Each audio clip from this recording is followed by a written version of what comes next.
भारत माता की भारत माता की वंदे वंदे वंदे। जय हिंद मित्रों। उत्तर प्रदेश सोनभद्र जिले में ओबरा नामक स्थान पर ओबरा बाजार बचाओ संघर्ष समिति के सचिव श्री गिरीश पांडे जी से हमारी बात होने जा रही है। पांडे जी, आप हमको बताइए, जो यह मामला चल रहा है सैकड़ों दुकानदारों का, पिछले वर्षों में दुकानों को उजाड़ा भी गया और फिर से दुकानों को उजाड़ने की बात चल रही है, तो ये संदर्भ क्या है? ऐसा इसमें क्या चल रहा है, क्यों हो रहा है?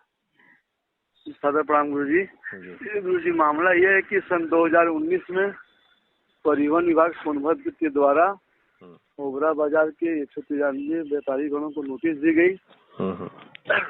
फिर यह मामला न्यायालय के माध्यम से चलते हुए वर्तमान में जनपद न्यायाधीश महोदय के द्वारा ओबरा में सारी फाइलें आ चुकी हैं। उनका अवलोकन चल रहा है, मुकदमा विचाराधीन भी है ओबरा न्यायालय में माननीय उप जिलाधिकारी महोदय जी के यहाँ। उसके बावजूद कल रात में ओबरा चौकी इंचार्ज श्रीमान त्रिपाठी जी के द्वारा जबरदस्ती बसों को अंदर किया गया। हम लोगों का है कि जब मुकदमा विचाराधीन है उसके बाद आप ऐसा क्यों कर रहे हैं? या किसी सक्षम अधिकारी का आदेश दिखाइए हम लोग को। करें, हमारे पास ऊपर से कहा गया है, हम कोई लिखित दिखाए नहीं वो, ऊपर से आदेश है, हम बस को अंदर कराएंगे। उनकी जो मानसिकता हो, अपना व्यक्तिगत लाभ जो भी हो, उनका जबरदस्ती बस को अंदर खड़ा कर दिए। आप लोग ज्यादा बोलेंगे तो आप लोग को तो मुकदमा लिख दिया जाएगा। इसी क्रम में आज हम व्यापारियों ने एक सांकेतिक धरना दिया है और जिलाधिकारी महोदय के नाम पत्रक बनाया है। कम से कम इस मामले को संज्ञान में लें। जो न्याय है वो व्यापारियों के प्रति न्याय हो चुके। जब मामला न्यायालय में विचाराधीन है तो पुलिस प्रशासन को यह अधिकार कहाँ से है कि वो बताए कि जमीन किसकी कहाँ पर है। अगर असुविधा उन्हें कोई चीज की भी हो रही है, इतने व्यापारियों को बेरोजगार कर दिया गया, उसके लिए कोई भी पुलिस प्रशासन कभी सामने नहीं आया। अब निश्चित तौर पर पांडे जी, मुझे लगता है कि चौकी इंचार्ज महोदय पहुंचे थे और रोडवेज की बसों को उन्होंने अंदर कराया, तो जरूर कहीं न कहीं इसमें संबंधित अधिकारी इन्वॉल्व होंगे। इसीलिए हम लोग की मेन अपील जिलाधिकारी महोदय से कम से मामले को संज्ञान में लें। ये मामला क्या है, जो भी इसमें हो सके कम से कम न्याय हो सके। जब मामला विचाराधीन है तो इस बीच में ऐसा क्या मामला आ रहा है, इस चीज को ध्यान में रखें। तो आगे की क्या रणनीति है आप लोगों की? अब आगे क्या करने जा रहे हैं इसको लेकर के? किसी अधिकारी? यही है कि माननीय जिलाधिकारी महोदय फिलहाल तो अभी शायद बाहर वो चल रहे थे, ओबरा में थे नहीं। जब आ जाएंगे तो उन्हें व्यापारियों की तरफ से पहुंच करके कार्यालय में ज्ञापन सौंपा जाएगा और उचित कार्रवाई करने की मांग की जाएगी। जी जी जी, जो भी न्यायोचित कार्रवाई हो इसमें। तो व्यापारियों के समर्थन में आज वहाँ नारेबाजी भी हुई है। और अच्छा, जो भूमि विवाद है तो अराजी नंबर वगैरह क्या उसमें निश्चित नहीं है कि जो रोडवेज की बात बार बार आती है? सब गुरु जी निश्चित है। कुछ दिन पहले उसका सीमांकन भी हुआ है, वो वीडियो भी चल रहा हो काफी जगह नेट पे। उनकी जमीन कहीं और है और मगर जबरदस्ती वो प्रशासन को अपना फेवर में लेके या गुमराह करके जहाँ पे जबरन। आपका ये कहना है कि जहाँ पर ये बाजार जहाँ वो बैनामा लिए हो वहाँ अपना कोई भी कार्य करे। मतलब जहाँ पे इस समय जो दुकानें जो इस समय हैं जिनको हटाने की बात चल रही है, वो परिवहन विभाग की भूमि है ही नहीं, हमारा ये कहने का तात्पर्य है। अच्छा, हाँ, अगर भूमि हो तो वो खड़ा कराए, हम लोग कोई आपत्ति नहीं है। अब व्यापारियों को पूर्व में जो समस्याएं आई थी, 105 व्यापारियों को उखाड़ के फेंक दिया गया, कोई प्रशासन नहीं आया उनके पक्ष में बोलने। परिवहन की जमीन है, उसमें हम क्या करें? अगर उनमें व्यापारियों से इतनी हमदर्दी होती तो उनके विषय में तो बोलते हो।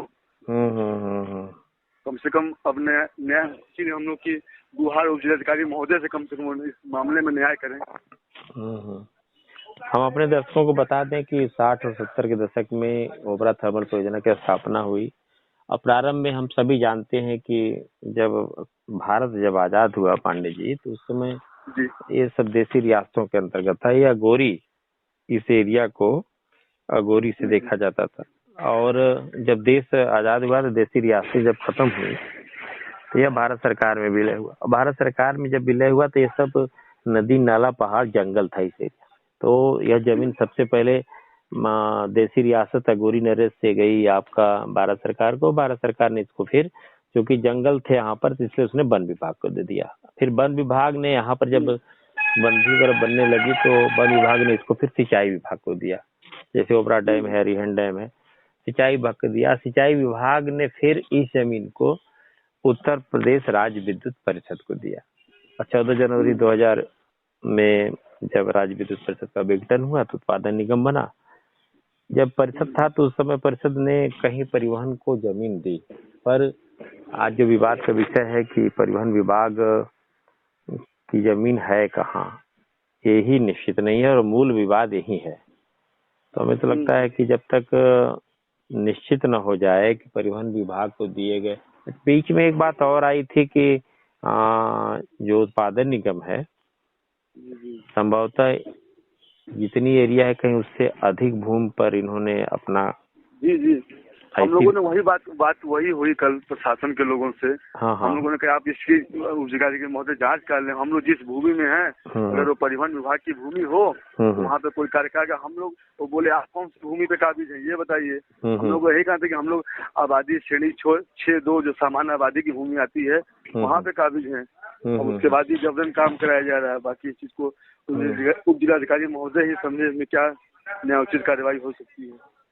और मुझे लगता है कि काफी अरसे से यह विवाद वहाँ चल रहा है और बीच बीच में एक बार मुझे याद है कि व्यापारियों और अन्य लोगों में संघर्ष भी हुआ था जिसमें मुकदमे इत्यादि भी हो गए थे और फिर तनाव की स्थिति पैदा हो रही। सबसे पहले इसमें हम लोग का पहले मेन गुरुजी यही हम लोग का कि कम से कम शांति व्यवस्था बनी रहे, कम से कम घटना घटित न हो इसके चलते। तो इसके लिए तो हम ये कहते हैं कि इसके लिए तो सबसे बड़ी जिम्मेदारी प्रशासन की होती है ना, कि प्रशासन मिल बैठ के बात हल करे और नियम संगत बात करे कि किसकी भूमि कहाँ है, उसको वहाँ पर स्थापित कराए। किसी राजस्व अधिकारी से चीज को समझ ले। अगर प्रशासन की अगर समझ में बात नहीं आ रही है, किसी राजस्व संबंधित लेखपाल महोदय, तहसीलदार महोदय से चीज को समझ ले। नहीं हम करें लेखपाल तहसीलदार तो SDM के अंतर्गत ही ना आएंगे। जी इसीलिए तो उनके न्यायालय मामला चल रहा है। तो सवाल इस बात का है कि पहले यह तय होना चाहिए कि राज्य विद्युत उत्पादन निगम की जो भूमि है और उसने जो परिवहन विभाग को दिया है वह भूमि है कहाँ पर। पहले बिंदु ये है, सीमांकन यह होना चाहिए। और बीच बीच में इस तरह की बातें कि कभी रोडवेज का बोर्ड लगा दिया जाता है, कभी बसों को उसमें एंट्री करा दी जाती है मुकदमे के दौरान। हाँ, मुकदमे के दौरान तो ये सबसे बड़ी बात है। मुझे लगता है यह न्याय संगत नहीं है और तनाव का कारण भी हो सकता है। जी हम लोग बस वही चाहते हैं कि भविष्य में कभी कोई अप्रिय घटना ना हो, शांति का माहौल बना रहे। इसमें वार्ता करनी चाहिए। मुझे लगता है कि अधिकारियों को व्यापारियों के साथ बैठ करके भविष्य में इन्हीं सब कारणों से 2-3-4 व्यापारियों की मृत्यु भी हो गई पहले में। ज्यादा जमीन खाली करने को लेकर 8-10 व्यापारियों की मौत हुई थी, मुझे याद है उस समय। और इसका समाधान सूझबूझ से किया जाना चाहिए, क्योंकि किसी प्राइवेट की बात नहीं हो रही, गवर्नमेंट की बात हो रही है। गवर्नमेंट इसमें जब इन्वॉल्व हो रही है, प्रशासनिक अधिकारी इन्वॉल्व हो रहे हैं, तो उन्हें चाहिए कि सबसे पहले भूमि का सीमांकन करें कि कौन सी भूमि कहाँ पर है।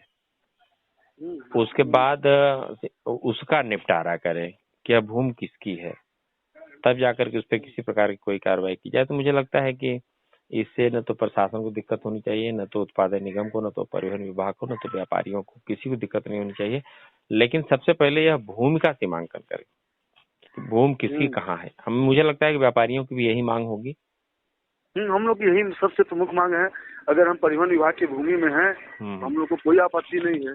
मगर जब ऐसा नहीं है, क्योंकि पूर्व में भी परियोजना प्रशासन द्वारा यही कहा के व्यापारियों को रोजगार किया गया दुकान था, क्योंकि आप परिवहन की भूमि में हैं। मेन मामला यहाँ भूमि का है। अगर यह बातें तो उप जिलाधिकारी महोदय द्वारा अगर इसका अवलोकन कर लिया जाए सही ढंग से, अगर वो भूमि हो तो हम लोग को कोई दिक्कत नहीं है। यहाँ पत्रावली का सूक्ष्मता से अध्ययन करके, और माननीय न्यायालय भी तो यही चाहता है कि किसी के साथ अन्याय न हो, न्यायोचित कार्रवाई की जाए। माननीय जनपद न्यायाधीश का भी यही आदेश है 17 मई सन 2022 का। जिलाधिकारी महोदय ओबरा इस चीज को जो स्वामित्व का जो इसमें अंतर्निहित बिंदु है दोनों पक्षों के बीच, इस चीज का निस्तारण करें। पत्रावली को देखते हुए। अब मगर इस मुकदमे के बीच में भी ऐसा किया जा रहा है।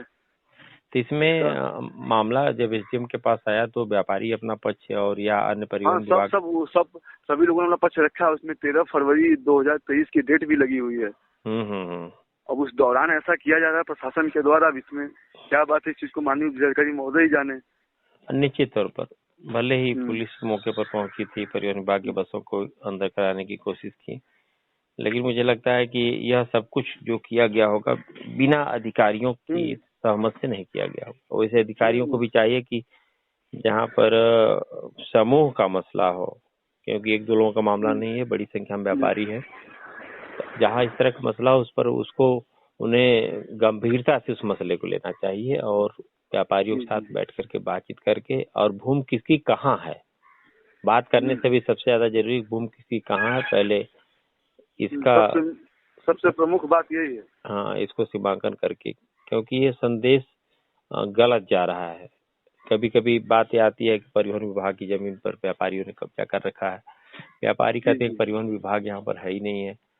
तो यह जो संशय की स्थिति बनी हुई इसको दूर किया जाना चाहिए। और हमें उम्मीद है कि आप लोगों से भी हमारा निवेदन है कि जब कभी भी कोई आंदोलन आप लोग करें शांतिपूर्ण करें और संबंधित अधिकारियों से, चाहे वो लेखपाल हो, चाहे कानूनगो हो, चाहे तहसीलदार हो, चाहे डीएम हो या इससे उच्च अधिकारी माननीय जिलाधिकारी महोदय, सबके पास यह बात जानी चाहिए कि पहले भूमि तय हो कि भूमि कहाँ पर है। और आप लोगों से भी निवेदन है कि शांतिपूर्वक तरीके से आप लोग अपनी बातों को जिम्मेदार अधिकारियों के पास रखेंगे। आदरणीय पांडे जी, आपने मुझसे बातचीत किया इसलिए आपको बहुत बहुत धन्यवाद। सादर प्रणाम।